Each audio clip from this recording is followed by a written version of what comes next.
Space, the greatest fraud ever pulled on mankind.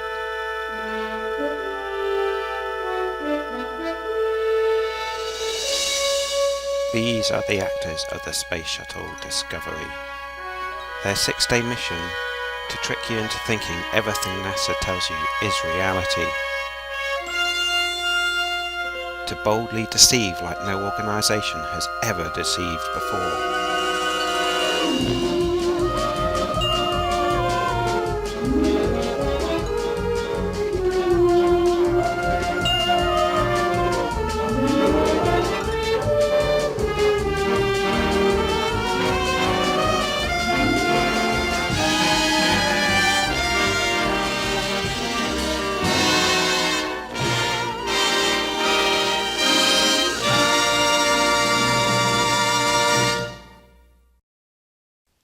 Hello, Dilly Gill checking in here. I want to talk about this scene. This is my favorite example because it's pretty seamless unless you know what you're looking for. Just like any good magic trick. So there's an invisible cut hidden right here. This shot was cleverly designed to make it appear as if Paul Newman was actually doing those card tricks. But really, he can't. Now let's move on to something else.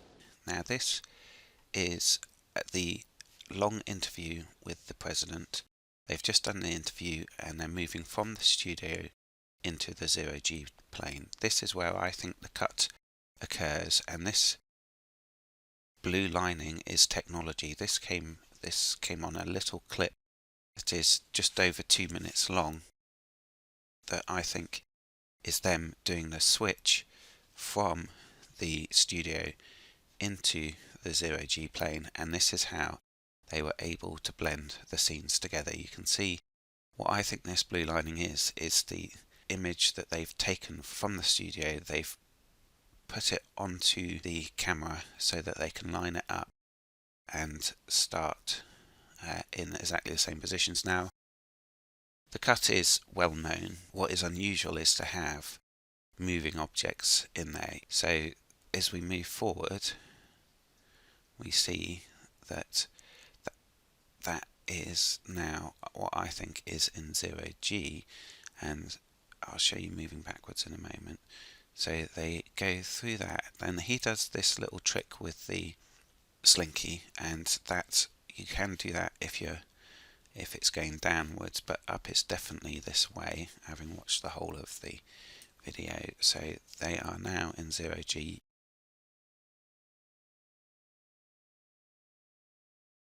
Does that trick, and then they cut to this.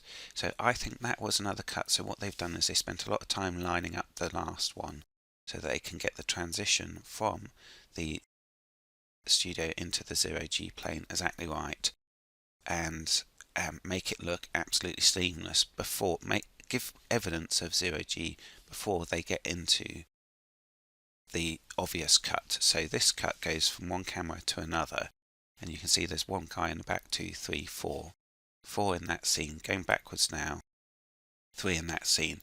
And given where the camera is, which is up here somewhere, it's not surprising that guy's in there, but it shows that they don't have to get it exactly lined up for this one. So just roughly lined up, and then they go on to do zero-G tricks in here. So let me just run that forward a little bit. So these are the zero-G tricks, and this slinky thing definitely was done in zero-G.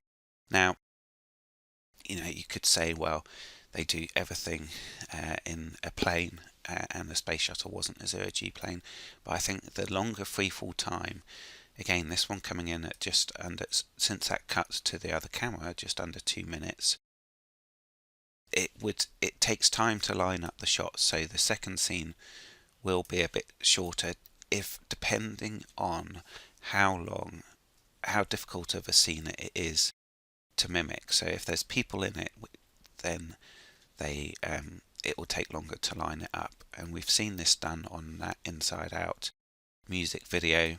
I've seen NASA doing it not so well as this on at least one other occasion, and they kind of tried to fob it off as a transmission error. But it's also not necessarily their preferred way of doing things. So that's the end of that one.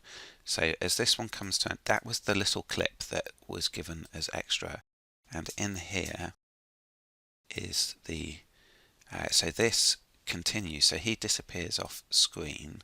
Just as he goes off screen, you can see that the screen, there's this guy in the back, so they would align that up again, and then we get about a minute's worth of this guy doing this trick, and then the scene fades out, and this is the only scene that I've seen that fades out. So if we look at this right at the end, it fades out. Now this is raw footage, and that's weird, because it should either be cut because it's a transmission failure or the end of the video, or someone's pushed stop on the video. So even that fade out is highly suspicious. So let's just go back a little bit. So that's the little bottom right, is the little bonus scene with the blue lining up, and this is the interview. So we get this part of the interview is from the video downlink, and then it goes to, that just cuts out, so we don't get to see the front scene of them moving around. We'll cover them moving around in a moment. They're on wires there in the studio, and then this, they start to do, all these tricks can be done on wires up until the point where this bonus scene comes in, and we get, so as he's just about to throw it, we get that, which is them lining up this scene here with, and the cuts, you know, I wouldn't have been able to tell it if I didn't have this bonus scene here. I wouldn't have been able to tell it, and that is the transitional cut from the studio into the zero-G plane.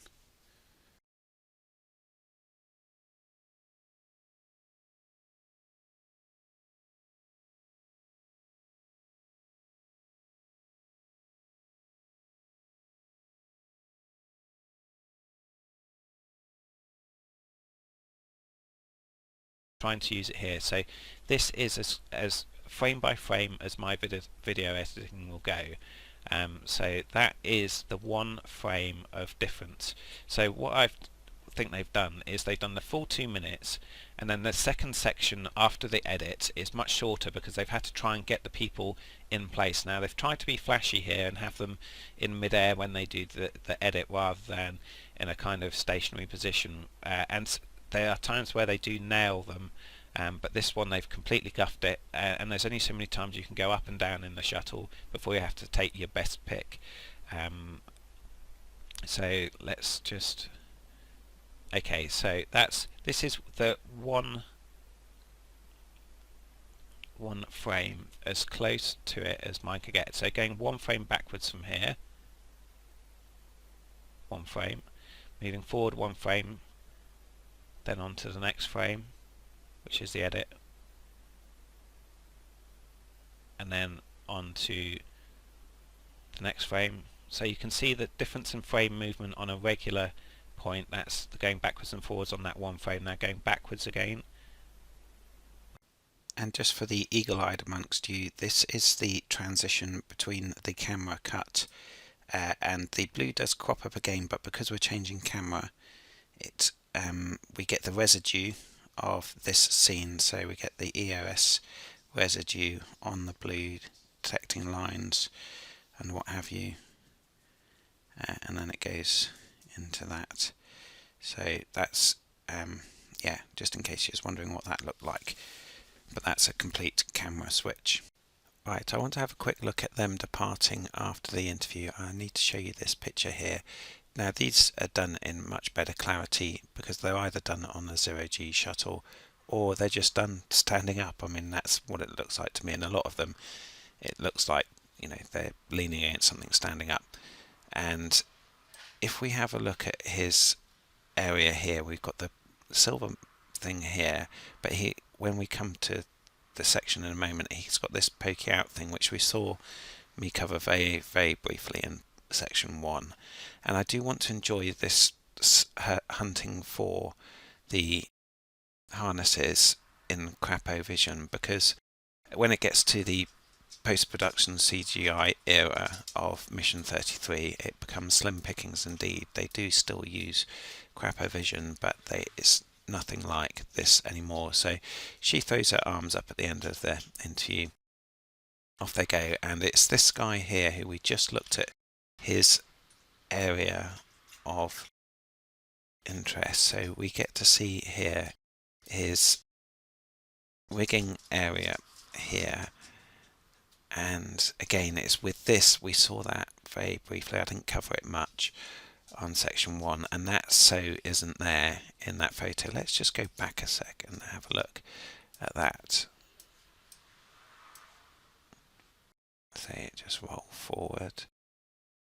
So there it is, and as he comes round, you can see it's like this, we've got this tennis ball looking object in there, and this rigging looking stuff here, and this guy from behind him comes and puts his hand over, and he heads out of shot, and then we get this guy behind, so the guy who just put his hand over, we get this thing here, which we know that his metal thing would be down by his waist, and with the slow frame rate and the reduced with the Crapovision and the slow frame rate causing motion blur, you know, it's very easy for the fanboys to say, oh no, that's nothing, but that's definitely poking up above the height of his waist, and that's just going forward. So going backwards now,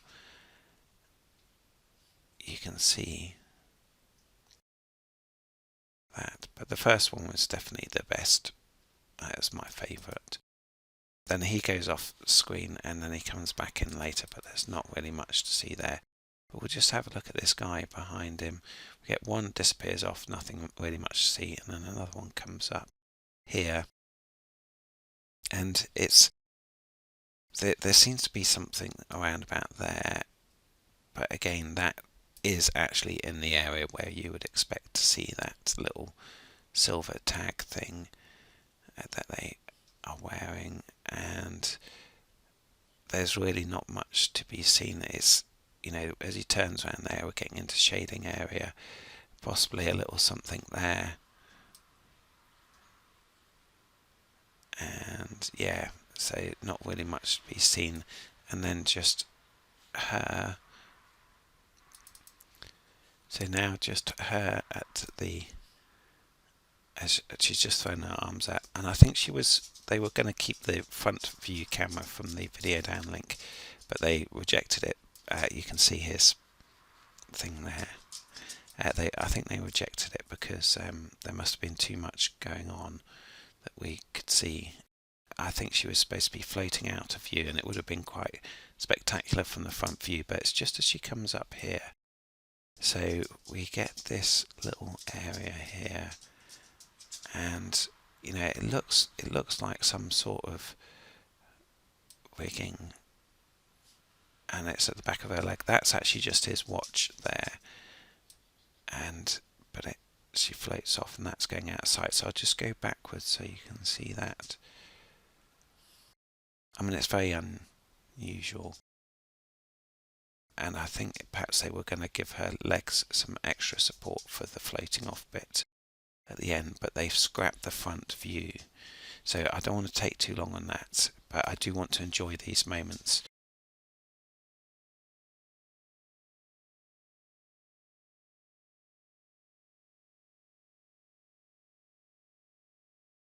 Right, so I'm just going to race through the interview very quickly, so that I just don't want to give the idea that it's all errors all the way. Most of the time this Crapovision and the harness seem to be contained. So this is going through what is quite a long interview, half an hour long, with all 7 of them in there. Let's go backwards there. I'll just keep moving forward so that you can see the whole thing. Nobody's flying the space shuttle, you know, half an hour off doesn't seem to bother them. and you can see that, so most of the time it all looks fine, and then it's only really looks a bit off there. It's only really towards the end that it starts to get really problematical, so we've still got quite a way to go, but I just wanted to race through so I didn't give the impression that it's just complete failure all of the time. It actually works quite well a lot of the time. So again, so there you can see it seems to be absolutely fine, and I think that's because it's all tucked away properly, and this is where, and then it's about here that it starts to go a bit wrong. Looks like something is not quite right there, and I'll get into the close-ups on that.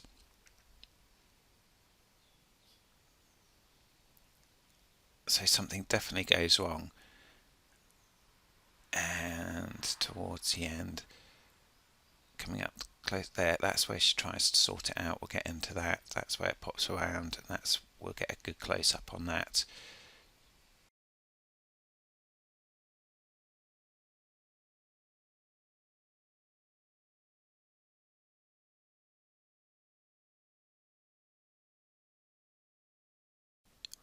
Right, let's focus on this turn here.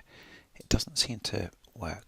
We'll start from this far out. I will zoom in a moment. So as she does a turn, it doesn't seem to be quite working, the crapo vision and the motion blur, and you can get to see what looks like the harness. And this is later on into the interview, and things have started to go wrong. So that then she turns back again, and that's the full of it. So let's just move backwards. So going backwards now, you can definitely see there's something there that looks to me like a harness. So on to the next one. From here we'll go forwards. Not quite such a good one, but I just want to show you that it's consistently an issue later on in the interview each time she turns. So going backwards now.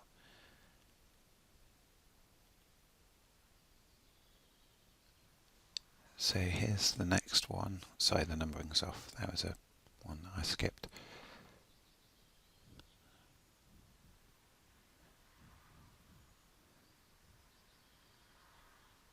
And then we'll just zoom in a bit. Going backwards.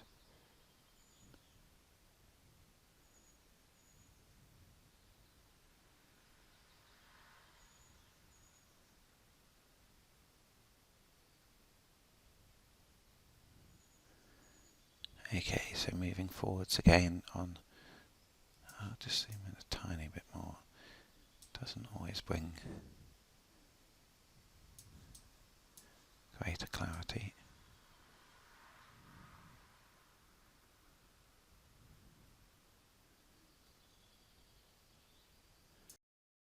So it's this thing here, there's something not quite right with it.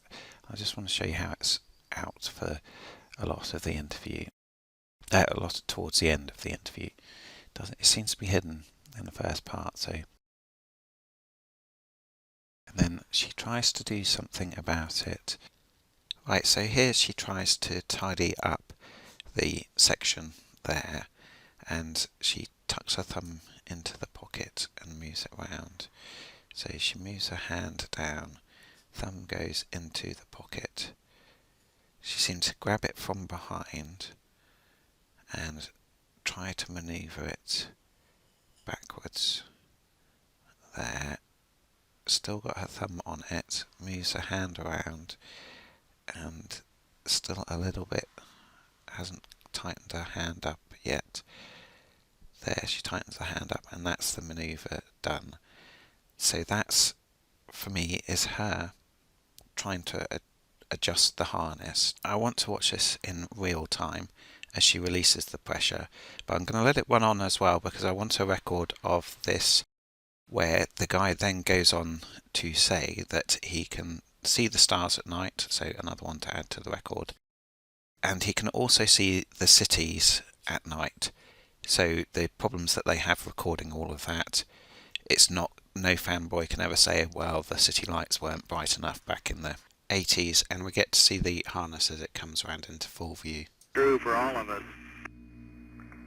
Craig Cobalt, maybe. I'll tell you something else that really gave me an incredible feeling of what a different world we're in. I enjoy looking out the windows at night, not only to look at the stars, but to look down at the earth, because it's beautiful seeing the thunderstorms and the lights of the cities. So let's have a look at the turn in close-up.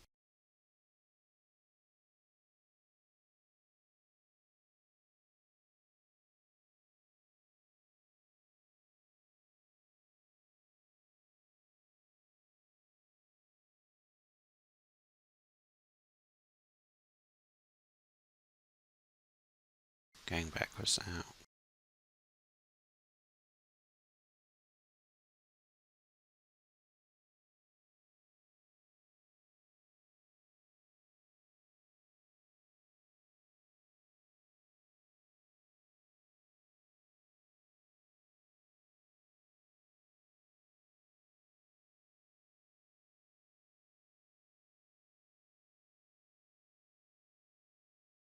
Now I did get this footage on the request, which is obviously quite hard. Oh no, sorry, my bad. This is the footage I got. Now fanboys, this is why I think you have been stupefied by NASA. Inside of your mind right now, you already have an excuse for why we do not get good quality footage of night passes until the CGI tech came along. The excuse might be that Dilly Gill is stupid, or he doesn't understand how science works, and so on and so forth. Let me tell you what we do know. 1. They could see the city lights and they look spectacular. 2. They have had 15 previous missions to work on getting good footage. It would be of scientific value. 3. The camera tech of the time could record complex light scenes. Back to the Future was recorded in 1985. 4. There is a movie-grade camera on board. 5. They have a dedicated area with a blackout blind to prevent light interference whilst recording from the shuttle. There is utterly no excuse whatsoever why the footage could not already look like this, rather than this. Any excuse left in your mind is now just a great example of the spell NASA has you under.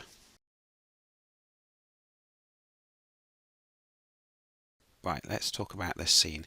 In my rush to get to the internal footage, I went past the official explanation, and when I saw it for the first time, I embarrassingly thought that it was a thunderstorm heading off into space. As I zoomed in, I realised that probably wasn't what it was, but it looks like the thunderstorm special effect, and it seemed to get stuck. But the official explanation is that is the satellite firing up and heading off into geocentric orbit. So if you want to believe that, when I put it on at the start, it was it was sped up. So now the problems I have with this is the satellite, presumably they're going to say that the light is so bright that it's blacked out, but actually if that is the satellite and the light's coming from behind it, it should be rushing towards us. Can you imagine if we had the quality of footage that we get from the ISS CGI effects now? But if this was real, that's the kind of quality of footage that we could be having, and we could genuinely be seeing this satellite launch into geocentric orbit, and we wouldn't be having this conversation because it would be way beyond the tech, the special effects tech available at the time. And all what I get for pointing this out is grief off the fanboys. But it's just one of those things. I have to do it. I think people deserve to know, and they need to see the pattern of fraud.